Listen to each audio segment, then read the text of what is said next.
एक मुद्दा असा आहे की मी राजीनामा द्यावा तर का द्यावा याचं काहीतरी कारण लागेल.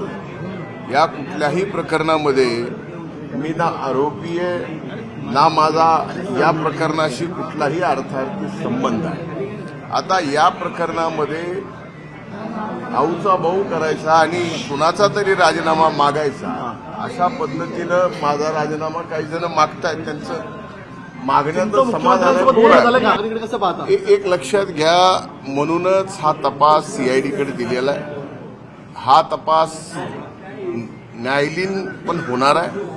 त्यामुळं त्या तपासाशी कुठल्याही प्रकारचा प्रभाव मी मंत्री म्हणून राहून होऊ शकत नाही. म्हणूनच या ठिकाणी सीआयडी, एसआयटी आणि न्यायालयीन या तिन्ही प्रकारच्या चौकशा या ठिकाणी चालू आहेत. बीडच्या पालकमंत्रीपद मुख्यमंत्री एक लक्षात घ्या, याच्यात का घडतं हे आम्हाला कळण्यापेक्षा माध्यमांना जास्त अगोदर कळतं. आता या बाबतीमध्ये का घडावं, या बाबतीत मीच पालकमंत्री, मीच मंत्री, मीच का नसावं, हे जे विरोध करणारे लोक आहेत आपण त्यांना प्रश्न विचारले तर अधिक सर्वपक्षीय आमदार एकवटतात त्याचं नेमकं मुख्य कारण काय? एक लक्षात घ्या की सर्वपक्षीय आमदारांनी एकवटावं. हे एकवटणं एका निर्गुण हत्येच्या बाबतीमध्ये झालेलं आहे. त्यामुळे ते काही चुकीचं झालं असं मला म्हणता येत नाही.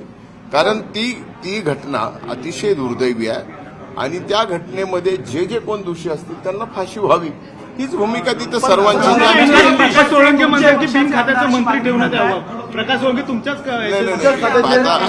मला कोण म्हणलं माहित नाही, पण बिन खात्याचं मंत्री कसं ठेवता येतं शासनाने त्यांच्याकडनं पूर्णपणानं पालकमंत्री पदासोबत तुमची भूमिका काय आहे? एक मिनिट, पालकमंत्री पदासोबत तुमची भूमिका काय आहे? सर्वपक्षीय आमदार म्हणतात की मुख्यमंत्री किंवा अजितदादांनी बीडचं पालकमंत्रीपद घ्यावं. या बाबतीत जे निर्णय घेतील ते आमचे नेते आदरणीय अजितदादा घेतील.